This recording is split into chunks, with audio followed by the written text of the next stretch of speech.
ആഭ്യന്തര വകുപ്പ് മന്ത്രി രമേശ് ചെന്നിത്തല പുതിയൊരു പദ്ധതിക്ക് തുടക്കമിട്ടിട്ടുണ്ട്. അതായത് operation Toofan the narco hunt പദ്ധതി എന്നാണ് അത് പറയുന്നത്. കേൾക്കുന്നത് പോലെ തന്നെ ഡ്രഗ്സിന് എതിരെയുള്ള ശക്തമായിട്ടുള്ള ഒരു പോരാട്ടമായിരിക്കും എന്ന് പറയുന്നുണ്ട്. അങ്ങനെ ഉണ്ടെങ്കിൽ അതൊരു വലിയ നീക്കമായിരിക്കും. കാരണം നമ്മുടെ സംസ്ഥാനത്തുടനീളം ഈ കഴിഞ്ഞ ദിവസവും ലഹരി സെക്സ് മാഫിയ സംഘത്തെയാണ് നമ്മുടെ നാട്ടിൽ നിന്ന് പിടികൂടിയത്. ഞെട്ടിപ്പോയി. പെണ്ണുങ്ങൾ ഉൾപ്പെടെ സെക്സ് മാർക്കറ്റിലേക്ക് ഒരു സ്ത്രീയായിരുന്നു അതിന്റെ മുഖ്യധാര ആസൂത്രക, ഒരു അലീന ഒക്കെ ഉണ്ട്. അപ്പോൾ അതിനൊക്കെ എതിരെയുള്ള ശക്തമായിട്ടുള്ള ഒരു നീക്കമായിട്ട് നമുക്ക് ഇതിനെ കാണാൻ പറ്റും. പ്രജിത, അദ്ദേഹത്തിന് ശരിക്കും തന്നെ ആഗ്രഹം ഉണ്ടാവും. പക്ഷേ കേരളം ലഹരി മാഫിയയുടെ പിടിയിൽ നിന്നാണ്. അതിൽ നിന്ന് അത്ര വേഗം മോചനം സാധ്യമല്ല. എറണാകുളത്തെ മെയിൻ ഡിവിഷൻ്റെ കൗൺസിലറായിരുന്നു ഞാൻ. അവിടെ നടക്കുന്ന കാര്യങ്ങൾ എന്താണെന്ന് വ്യക്തമായും കൃത്യമായും അറിയുന്ന ഒരു വ്യക്തിയാണ് ഞാൻ. ഞാനല്ല ഒരു സാധാരണ ഒരു സ്ത്രീയോ പുരുഷനോ ആയിക്കോട്ടെ, ആണെങ്കിൽ പോലും അവർക്കത് ഹാൻഡിൽ ചെയ്യാൻ പറ്റില്ലാത്ത മാത്രം സ്ട്രോങ് ആണ് ആ മാഫിയ. എന്നെ ഒരു തവണ ACP വിളിച്ചു വരുത്തിയിട്ട് അദ്ദേഹം പറഞ്ഞു, ഞങ്ങൾക്ക് ഇടപെടാൻ ബുദ്ധിമുട്ടുണ്ട്. ഇപ്പോഴും എൻ്റെ അടുത്ത് ആ സ്ലിപ്പുണ്ട്. അദ്ദേഹം പറയുകയാണ്, ഇവിടുന്ന് ബാംഗ്ലൂരിലേക്ക് പോകുന്ന ബസ്സുകളിൽ 25 വയസ്സിന് താഴെയുള്ള കുട്ടികൾ എന്ത് ചെയ്യുന്നു, എങ്ങോട്ടേക്ക് പോകുന്നു, എന്ന് തിരിച്ചു വരുന്നു എന്ന് ശ്രദ്ധിക്കൂ. കാരണം സൗത്ത് ഗേൾസ് ഹൈസ്കൂളിൻ്റെ മുമ്പിൽ നിന്നും ധാരാളം ബസ്സുകൾ പുറപ്പെടുന്നുണ്ട്. അത് ഞാൻ പ്രതിനിധീകരിച്ച ഡിവിഷനിൽ തന്നെയാണ്. അദ്ദേഹം പറയുകയാണ്, കുറച്ച് MDMA ഒക്കെ കുറച്ച് ഗ്രാം മതികൾ തലമുടിയുടെ ഇടയിൽ വെക്കാം, നാക്കിൻ്റെ ഇടയിൽ വെക്കാം, പല സ്ഥലങ്ങളിലും വെച്ചിട്ട് അവർക്ക് കൊണ്ടുവരാം. അവരെന്തിനു പോകുന്നു, എങ്ങോട്ട് പോകുന്നു, എന്താണ് പോകുന്നതിൻ്റെ ഉദ്ദേശം എന്നും ആരും ചെക്ക് ചെയ്യുന്നില്ല. വീട്ടുകാർക്കും അറിയുന്നില്ല. ചിലപ്പോൾ അവിടെ പഠിക്കുന്ന കുട്ടികളായിരിക്കാം ബാംഗ്ലൂരിൽ. അപ്പോൾ അങ്ങനെയുള്ള കാര്യങ്ങൾ അദ്ദേഹം പിന്നെ ഒരു ഇങ്ങനെ പറഞ്ഞാൽ അത് പബ്ലിക്കായി പോയാൽ അവരെന്തെങ്കിലും പ്ലാൻ ചെയ്യുന്നുണ്ടെങ്കിൽ അത് ബ്ലോക്ക് ആവുമല്ലോ. ഒരു കടയെക്കുറിച്ച് അദ്ദേഹം പ്രത്യേകം എടുത്തു പറയണം, മാഡം ഒന്ന് അവിടെ പോയി നോക്കണം മാഡം, അവിടെ ആൺകുട്ടികളും പെൺകുട്ടികളും വരുന്നുണ്ട്. കട്ടൻ കാപ്പി ഇപ്പൊ നമുക്ക് കൊണ്ടു തന്നില്ല ആക്കില്ല, അതുപോലത്തെ കട്ടൻ കാപ്പിയാണ് അവിടെ വിൽക്കുന്നത്. പക്ഷെ അഡിക്ഷൻ ആവുകയാണ്. ആ കട്ടൻ കാപ്പിയിൽ എന്തോ അവർ ചേർക്കുന്നുണ്ട്. അത് ഞങ്ങളത് സ്റ്റഡി ചെയ്തുകൊണ്ടിരിക്കുകയാണ്. പെട്ടെന്ന് അങ്ങനെ കയറിയിട്ട് നമുക്ക് കടകളിൽ കയറിയിട്ട് ഇതാക്കാൻ പറ്റില്ലല്ലോ, അവരുടെ ഒരു സൽപ്പേരിൻ്റെയും കൂടെയാണല്ലോ. എനിക്ക് വ്യക്തമായിട്ടും ഉറപ്പ് തോന്നുന്നു, മാഡം കൂടി ഒന്ന് ഇൻവോൾവ് ചെയ്യും. ഒരു കൗൺസിലർ എന്ന നിലയിൽ, അല്ലെങ്കിൽ ഒരു ജേർണലിസ്റ്റ് എന്ന നിലയിൽ, അല്ലെങ്കിൽ പൊതുപ്രവർത്തക എന്നുള്ള നിലയിൽ മാഡം ഒന്ന് പോയി നോക്കൂ എന്ന് അദ്ദേഹം ഒരു ലിസ്റ്റ് ചെയ്ത് എനിക്ക് കാര്യങ്ങൾ തോന്നി. ഇവിടെ എന്തൊക്കെ നടക്കുന്നു. ACP ആണ് അത് പറഞ്ഞതെന്ന് ഓർക്കണം അഖില. അപ്പം അവർക്കും പല കാര്യങ്ങൾക്കും ടൈഡാണ്. എൻ്റെ ഡിവിഷനിൽ തന്നെ പേരിൽ തന്നെ പറയാം, കാരക്കാമുറി ജംഗ്ഷനിൽ ഒരു മാന്യ വ്യക്തി, UP എന്നുള്ളൊരു വ്യക്തിയാണ് ഇരുന്ന് വിൽക്കുന്നുണ്ട്. ഇതാണ് വിൽക്കുന്നത്, പാൻ പരാഗ് മുതലായ കാര്യങ്ങൾ. അത് വിൽക്കുന്ന ലൈസൻസ് ഇല്ല. അവിടെ എങ്ങനെ ഇരിക്കണമെങ്കിലും ലൈസൻസ് ഉണ്ട്. കാരണം ഹൈക്കോടതിയുടെ നേരിട്ടുള്ള നോട്ടത്തിൽ വരുന്നതാണ്. ഈ വഴിവാണിപ്പക്കാരൊന്നും പാടില്ല. അദ്ദേഹത്തിന് ഞങ്ങൾ പോയി മാറ്റുകയാണെങ്കിൽ 2 മണിക്കൂറിൽ തിരിച്ചവിടെ എത്തി. ഈ പാൻ പരാഗ് വിട്ടവർക്ക് ജീവിക്കാൻ പറ്റുമോ?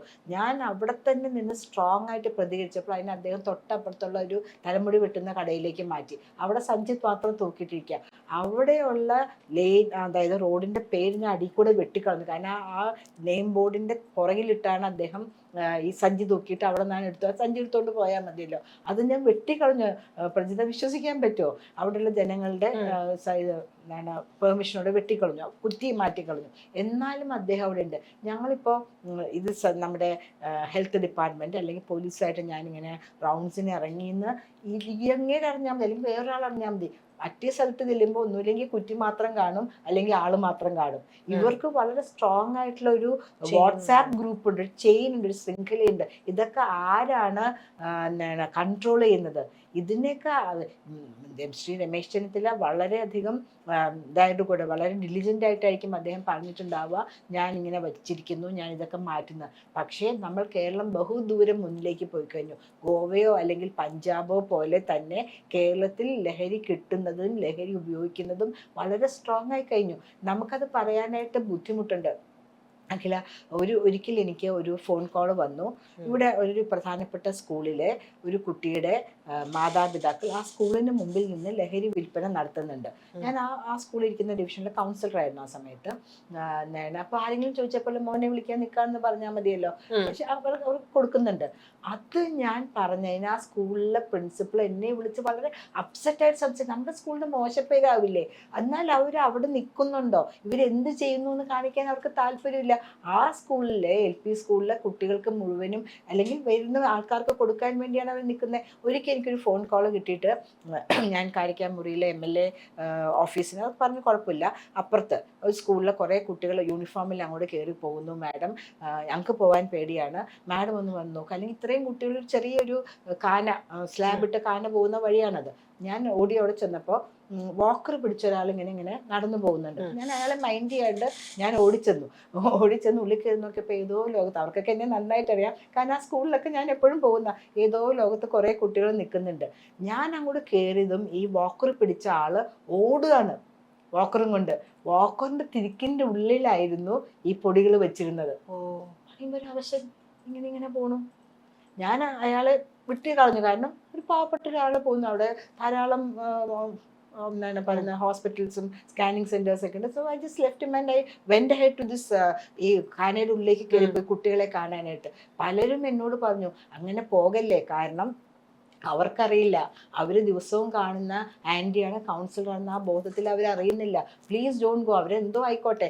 പക്ഷെ ഓരോ കുഞ്ഞും നമ്മുടെ സ്വന്തം കുഞ്ഞാണെന്ന് വിചാരിച്ചിട്ടാണ് ശ്രീ രമേശ് ചെന്നിത്തലയാണെങ്കിലും ഇത്രയും സ്ട്രോങ് ആയിട്ടുള്ള ആക്ഷൻ പറയുന്നത്. എൻ്റെ തന്നെ ഒരു അനുഭവം പറയാം. അങ്ങനെ ഒരു പയ്യനെ, നമുക്കറിയാമല്ലോ, ഏതോ ലോകത്ത് നടന്നു, മോനെ എന്താ ഇത് മോനെയും ചോദിച്ചപ്പോൾ നിനക്കെന്താടിയെന്ന് ചോദിച്ചിട്ട് എന്തോ മൂർച്ചുള്ളൊരു സാധനം വെച്ച് എൻ്റെ കാർ ഇങ്ങനെ വരഞ്ഞുകൊണ്ട്, അവനറിയില്ല ഞാൻ കൗൺസിലറാണോ ആരാണെന്നൊന്നും അറിയില്ല. ഞാൻ അവൻ്റെ പുറകെ ഓടി ചെന്നപ്പോഴേക്കും അവൻ ഓടി രക്ഷപ്പെട്ടു. കുറച്ച് നാട്ടുകാരൊക്കെ കൂടെ, അവര് ചാൻസ് റാണിയാണ് കേട്ടോ, അവരുടെ കണ്ണിൽ ഞാൻ വിചാരിച്ചു റാണിയാണ്, ഇങ്ങനെ വരഞ്ഞുകൊണ്ട് പോയി. വീട്ടിലെത്തിയപ്പോൾ എൻ്റെ മകൻ പറയാമേ വാട്ട്സ് റോങ് വിത്ത് യു, അതൊരു മൂർച്ചയുള്ളതായിരിക്കില്ല, പക്ഷെ ഒരു കുത്ത് തന്നാൽ ഇൻഡസ്ട്രിയിൽ എവിടെയെങ്കിലും കൊണ്ട് അമ്മ പാരലൈസ്ഡ് ആയി കിടക്കില്ലേ, അല്ലെങ്കിൽ എത്ര വേദന അമ്മ സഹിക്കണം, അമ്മ മരിക്കുന്ന കാര്യമല്ല പറയുന്നത്, അതിനുള്ള ശക്തി അതിനുണ്ടാവില്ലായിരിക്കും. പക്ഷേ വൈ ആർ യു ബോദർഡ്? ഓരോ കുഞ്ഞും സ്വന്തം കുഞ്ഞുങ്ങളാണെന്ന് കരുതി നമ്മൾ പ്രവർത്തിച്ചില്ല എങ്കിൽ നമ്മളുടെ കുഞ്ഞുങ്ങൾ നമ്മളുടെ കൈ വിട്ടു പോയിക്കൊണ്ടിരിക്കുകയാണ്. പോലീസിന് പോലും ഒന്നും ചെയ്യാത്ത അവസ്ഥയാണ്. അവർക്ക് മുകളിൽ നിന്ന് പറഞ്ഞാൽ നല്ല പിടുത്തമുള്ള ആളുകളിൽ നിന്ന് ഫോൺ കോൾ വരികയാണ്. ഒരു ദിവസം പനമ്പള്ളിയിലാണ് ഞാൻ താമസിക്കുന്നത്. ഞാൻ അവിടുത്തെ പോലീസ് സ്റ്റേഷൻ എന്ന് പറഞ്ഞാൽ തേവരയാണ്. ഞാൻ മുഴുവൻ ഈ സിഗരറ്റ്, അതിൻ്റെ ഉള്ളിൽ എന്തെങ്കിലുമൊക്കെ ഉണ്ടോ എന്ന് നമുക്കറിഞ്ഞില്ല. പൊതുസ്ഥലത്ത് സിഗരറ്റ് വലിക്കുന്നത് ഫൈൻ ചെയ്യാവുന്നൊരു ഒഫൻസാണ്. പോലീസുകാരനെ ചോദിച്ചു, എന്താണ് സാറേ കാരണം? മാഡത്തിന് ഇത്രയും വിഷമമാണ്. നമ്മൾ വിഷമത്തിൻ്റെ അല്ല, നമ്മളും പാസീവ് സ്മോക്കിങ്ങിൽ ഉൾപ്പെടെയില്ലേ, മാത്രമല്ല എന്തൊക്കെയാണ് അവർ ചേർത്ത് വലിക്കുന്നതെന്ന് അറിയുന്നില്ലല്ലോ. അതുപോലെ അതിലേക്ക് തിരിച്ചു. അതിന് മുമ്പ് ഈ ഇലക്ഷൻ്റെ സമയത്ത് പനമ്പള്ളിനഗർ മെയിൻ സ്ട്രീറ്റിൽ ഒരു സ്ത്രീയും 2 യുവാക്കളും കൂടി നിന്ന് സിഗരറ്റ് സ്മോക്ക് ചെയ്യാൻ പറ്റില്ല. അതെന്താ സ്മോക്ക് ചെയ്ത് പറ്റില്ല, ഐ കോൾ ദ പോലീസ്. അപ്പോൾ ഈ ചെറുക്കൻ ഇങ്ങനെ വാശി കാണിക്കുന്നുണ്ടെങ്കിലും ഫേസ് തരുന്നില്ല. പെൺകുട്ടി വേഗം അത് കുത്തിക്കെടുത്തിട്ട് കയ്യിൽ പിടിക്കുക. അതിൻ്റെ അർത്ഥം അതിൻ്റെ ഉള്ളിൽ എന്തോ ഉണ്ട്. അല്ലെങ്കിൽ സാധാരണ സിഗരറ്റ് ആണെങ്കിൽ അവിടെ ഇട്ട് കളയില്ലേ, അവളത് കൈ പിടിച്ചൊക്കെ കാശ് കൊടുത്ത് മേടിച്ചല്ലേ, ബുദ്ധിമുട്ടി കിട്ടിയ സാധനമായിരിക്കും. ചെറുക്കൻ എന്ത് ചെയ്താൽ മുഖം തരാണ്ട് ഇങ്ങനെ വട്ടത്തിൽ നടന്ന് എന്നെ അബ്യൂസ് ചെയ്യാണ് കേട്ടോ. ഞാൻ അവരുടെ കാറിൻ്റെ നമ്പർ എടുത്തു. ഞാൻ പറയുന്നത് അങ്ങനത്തുള്ള കാര്യങ്ങളും ഉണ്ട്. ഇവർ വലിച്ചത് തീർച്ചയായിട്ടും വെറും സിഗരറ്റ് അല്ല എന്ന് എനിക്ക് ഉറപ്പിക്കാനായിട്ട് പറ്റി. അതുകൊണ്ട് അല്ലെങ്കിൽ അവർക്ക് അത് ഇട്ടിട്ട് പോയാൽ മതിയല്ലോ. അപ്പോൾ ഈ പോലീസ് ഓഫീസർ നമ്മുടെ ഈ പാർക്കിൻ്റെ അവിടെയൊക്കെ നടക്കുന്ന കാര്യത്തിൽ അടുത്ത് ഭയങ്കര വിഷമം. ഒരു കാര്യം ചെയ്യും, ഞാൻ വണ്ടിയും ജീപ്പൊക്കെ ആയിട്ട് വരാം, മാഡം കൂടെ ഒന്ന് കയറണം.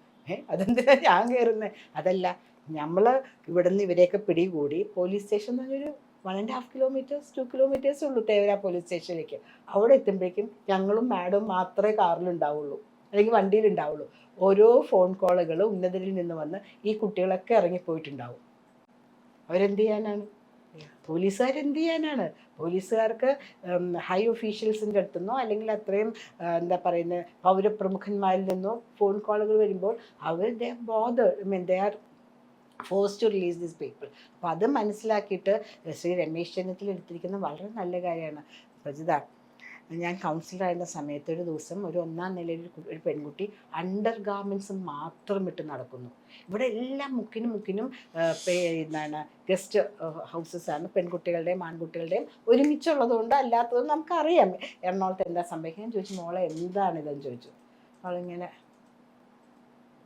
കണ്ണൊക്കെ ഇങ്ങനെ ഇരിക്കും, നമുക്ക് കണ്ടറിയാമല്ലോ. ഇങ്ങനെ നോക്കുക, എൻ്റെ തന്തയ്ക്കില്ലാത്ത വിഷമം നിനക്ക് എന്തിനാടി? ഇങ്ങനെയാണ് ഈ പ്രായമായ എന്നോട് ഒരു 10, 18, 20 വയസ്സിനിടയ്ക്കുള്ള പെൺകുട്ടി, എൻ്റെ തന്തയ്ക്കില്ലാത്ത വിഷമം നിനക്ക് എന്തിനാടി? ഞാൻ പറഞ്ഞു, മോളെ ഞാനൊരു തള്ളയായി പോയതുകൊണ്ടാണ് മോളെ എന്തിനാ അങ്ങനെ നടക്കുന്നത്? ഉണക്കാനാടി. മോള് മുറി കയറൂ, ഫാനിടൂ, ആൻറ്റിയും കൂടെ വരാം. ആൻഡ്രിയും കൂടെ വന്നിരുന്ന് ഉണക്കിയെടുക്കാം. ഇതിൻ്റെ മറ്റൊരു വശം അവിഹിത ഗർഭമാണ്. എന്നോടൊരു പ്രധാനപ്പെട്ട ഹോസ്പിറ്റലിലെ ഗൈനക്കോളജിസ്റ്റ് പറയാണ് 14-15 വയസ്സ് പീരിയഡ്സ് ആയ കുട്ടികൾ വന്നിട്ട് ഞാൻ ഗർഭിണിയാണ്, ഒരു ഭാവഭേദം പോലും ഇല്ല, ഗർഭിണിയാണ്, അബോർഷൻ നടത്തണം. EMI കൊടുക്കുന്നുണ്ടെന്നാണ് ആ മാഡം എന്നോട് പറഞ്ഞത് അബോർഷൻ നടത്താൻ. അപ്പോൾ അവർ പറയാണ് 2, 3, 4 പ്രാവശ്യം ഒരു വർഷത്തിൽ തന്നെ വരുമ്പോൾ അവർ പറയും മോളെ നിൻ്റെ ശരീരത്തിൽ ഇതുണ്ടാക്കുന്ന ബുദ്ധിമുട്ടുകൾ നീ ഇപ്പോൾ അറിയുന്നില്ല, നിനക്കൊരിക്കലും അമ്മയാവാൻ പറ്റില്ല എന്നുള്ള വേറെ കാര്യം, നിനക്ക് ആവണ്ടെന്ന് വിചാരിച്ചിട്ടാണല്ലോ, പക്ഷേ വേറെ എന്തൊക്കെ തരത്തിലെ പ്രശ്നങ്ങൾ ശരീരത്തിലുണ്ടാവും എന്ന് അറിയുന്നില്ല. ഒരു പെൺകുട്ടി എന്നോട് പറഞ്ഞതാണ്, അല്ല പോലീസ് ഓഫീസർ എന്നോട് പറഞ്ഞതാണ്, നല്ല ഡ്രസ്സൊക്കെ ചെയ്ത് ബാക്ക് പാക്കൊക്കെ ലാപ്ടോപ്പ് ബാഗൊക്കെ ആയിട്ട് ഒരു പെൺകുട്ടി വീട്ടിൽ പറയുന്നത് ഒരു വലിയ മൾട്ടിനാഷണൽ കമ്പനിയിൽ ഈസ് എ എൻജിനീയർ ഓഫീസറാണെന്നാണ് പറഞ്ഞിരിക്കുന്നത്. അവിടെ നിന്നിട്ട് മറൈൻ ഡ്രൈവിൽ നിന്നിട്ട് സോളിസിറ്റ് ചെയ്യുന്നതാണ് സെക്സ് വർക്കിന് വേണ്ടിയിട്ട്. 1-2 മണിക്കൂർ. She gets about 3,000. She's a good looking girl. അവൾക്കത് മതിയല്ലോ, അത് ആണ് ജോലി. പക്ഷേ വീട്ടിൽ she's a qualified person, she goes. എൻ്റെ ഡിവിഷൻ ഞാൻ പ്രത്യേകം പറയാൻ മെയിൻ ഡിവിഷനായിരുന്നു. ഇത് തന്നെയാണ് എല്ലാ സ്ഥലത്തും നടക്കുന്നത്. ഒരു IITന്ന് കുറച്ച് പേര് ഒരു സർവേ നടത്താൻ വേണ്ടി അവർ ഇൻറ്റേൺഷിപ്പിനും അല്ലെങ്കിൽ കൊച്ചി കോർപ്പറേഷനിൽ പലതരത്തിൽ വരാറുണ്ട്. ഒരു പെൺകുട്ടി ഓടി വന്നിട്ട് madam I want to leave, if you can you sign and give me that I completed the project. എന്താ മോളെ? അപ്പോൾ ഈ പെൺകുട്ടി ഇങ്ങനെ നടന്ന് സർവേക്ക് വേണ്ടി നടക്കുമ്പോൾ ഒരാൾ കൈ കയറി പിടിച്ചു. അത് സ്ഥിരമാണ് കേട്ടോ. ഞങ്ങളുടെ അവിടെ നമ്മളെപ്പോലെ ജേർണലിസ്റ്റ്, ഒരു വലിയൊരു പത്രത്തിൽ പ്രവർത്തിക്കുന്ന ഒരു ആൺകുട്ടി, ഒരു പുരുഷൻ എന്നോട് പറഞ്ഞിട്ടുണ്ട്, ഇലക്ഷൻ നടക്കുന്ന സമയത്ത് അദ്ദേഹം റിപ്പോർട്ട് ചെയ്ത് പുറത്തിറങ്ങിയപ്പോൾ ഒരു പെണ്ണ് കൈ പിടിച്ചു, 2-3 പേര് കൂടി പിടിയും വലിയായി അവന് വേണ്ടിയിട്ട്. ഒരു ജേർണലിസ്റ്റാണെന്നും അറിയുന്നില്ലല്ലോ. ഈ പെൺകുട്ടി എന്നോട് പറഞ്ഞു ഒപ്പിടും. അപ്പോൾ ഒരുത്തൻ കയറി പിടിച്ചു. അവളോട് ഞാൻ അങ്ങനത്തെ ആളല്ല, ഞാനിങ്ങനെ IITന്ന് വേണ്ടി, അയ്യോ ഇങ്ങനത്തെ ഒരാളെ ക്വാളിഫൈഡ് ആയിട്ട് ആളെ ഞാൻ കണ്ടിട്ടില്ല, എത്ര രൂപ നീ ചോദിച്ചാൽ ഞാൻ തരാമെന്ന്. അപ്പോൾ ആ കുട്ടി പറയാൻ ഞാൻ എങ്ങനെയെങ്കിലും കാറിലോ ബസ്സിലോ ട്രെയിനിലോ പ്ലെയിനിലോ ഒക്കെ കയറി ഞാൻ രക്ഷപ്പെടാൻ, ഇങ്ങനൊരു എക്സ്പീരിയൻസ് എനിക്ക് ഉണ്ടായിട്ടില്ല എന്ന്. ഒരു കാര്യം കൂടെ പറഞ്ഞിട്ട് നമുക്ക് ഈ സംഭാഷണം അവസാനിപ്പിക്കാം. ഒരു ദിവസം രാത്രി എന്നെ പോലീസിൽ നിന്ന് വിളിച്ചു. മാഡം ഒന്ന് വേഗം ഇങ്ങോട്ടേക്ക്, എന്താന്ന് ചോദിക്കുമ്പോൾ അയ്യോ എന്ന് കേട്ട് കോള് കട്ടായി. പിന്നെ ഞാൻ ചോദിക്കുമ്പോൾ പോലീസുകാരുടെ കയ്യിൽ ഇങ്ങനെ ഒരു എന്തോ ഒരു ഷാർപ്പ് ഒബ്ജക്റ്റ് വെച്ച് വരച്ചിട്ടിരിക്കുകയാണ്. ഇവരെ കയറി പിടിച്ച, ബഹളം ഉണ്ടാക്കാൻ പാടില്ല എന്ന് മാത്രമേ ഉള്ളൂ പൊതുസ്ഥലത്ത്, അല്ലാണ്ട് സെക്സ് വർക്കേഴ്സ് എന്നാണ് ഇപ്പോൾ അവരെ പറയുന്നത്. അവർക്ക് എന്തും ചെയ്യാം, ലഹരി എന്താണെങ്കിലും ബഹളം ഉണ്ടാക്കാൻ പാടില്ല. അപ്പോൾ പോലീസുകാരെ കുത്തി വരിഞ്ഞിട്ട് ഓടിയതാണ് പോലീസുകാർ ഇവരുടെ കൈ കയറി പിടിച്ചപ്പോൾ. അത്രമാത്രം അരാജകാവസ്ഥയിലാണ്. എറണാകുളത്തിനെ കുറിച്ച് ഞാൻ പറയുന്നത് എനിക്ക് നേരിട്ട് അനുഭവം ഉള്ളതുകൊണ്ട്, കേരളം മുഴുവൻ നമ്മളുടെ ആൺകുട്ടികളും പെൺകുട്ടികളും എങ്ങോട്ടേക്ക് പോകുന്നു എന്നറിയില്ല. അച്ഛനമ്മമാർക്ക് ഇവരുടെ മേത്ത് ഒരു കൺട്രോളും ഇല്ല. അവരെവിടെ നിന്നൊക്കെയോ വരുന്നു, ഓരോ വില്ലേജുകളിൽ നിന്ന് വരുന്നു, ഇവിടെ പഠിക്കാൻ വരുന്നു എന്നാണ് അവർ വിചാരിക്കുന്നത്. പക്ഷെ മക്കൾ എന്ത് ചെയ്യുന്നു? ഈസി മണിക്ക് വേണ്ടി അവരെന്ത് ചെയ്യുന്നു? ഞങ്ങൾ കൊടുത്തിരിക്കുന്ന രൂപയ്ക്കനുസരിച്ച്, അവരുടെ ചെലവിന് വേണ്ടി കൊടുക്കുന്ന രൂപയ്ക്കനുസരിച്ചുള്ള ജീവിത നിലവാരമാണോ ഇവർ ജീവിക്കുന്നത്? ഒന്നും അമ്മയച്ഛനറിയില്ല. വീട്ടിൽ നോക്കട്ടെ, ഞങ്ങൾ കൊടുക്കുന്ന പൈസയ്ക്ക് അനുയോജിച്ച വസ്ത്രമാണോ അവരിട്ടിരിക്കുന്നതെന്ന് നോക്കട്ടെ, അവരുടെ ബാഗുകളൊന്ന് ചെക്ക് ചെയ്യട്ടെ. ശ്രീ രമേശ് ചെന്നിത്തല ഇപ്പോൾ കാണിച്ചിരിക്കുന്ന ആർജവം നന്നായിട്ട് അദ്ദേഹത്തിന് ചെയ്യാൻ പറ്റുകയാണെങ്കിൽ ഇവിടെയുള്ള അച്ഛനമ്മമാരുടെ ഫുൾ സപ്പോർട്ടും നിങ്ങൾക്കുണ്ടാവും. മാത്രമല്ല ഇതിൽ നിന്ന് പുറത്തേക്ക് വരുന്ന അതിനുള്ള സൗകര്യവും കൂടെ കൊടുക്കണം. റീഹാബിലിറ്റേഷൻ സെൻറ്റർ പോലത്തെ സ്ഥലങ്ങളും കൂടെ നമുക്ക് കൊടുക്കണം. നമ്മുടെ കുട്ടികൾ നമ്മളുടെ ഭാവിയാണ്, നമ്മളുടെ സ്വന്തമാണ്, അവരിൽ കൂടിയാണ് നമ്മളുടെ കേരളം മുന്നോട്ട് പോകേണ്ടത്. So wish you all the very success and wish you all the very best. എന്താ പറയുന്നത്, ആഭ്യന്തരമന്ത്രി ശ്രീ രമേശ് ചെന്നിത്തലയ്ക്ക് എല്ലാ ഭാവങ്ങളും നേരുന്നു.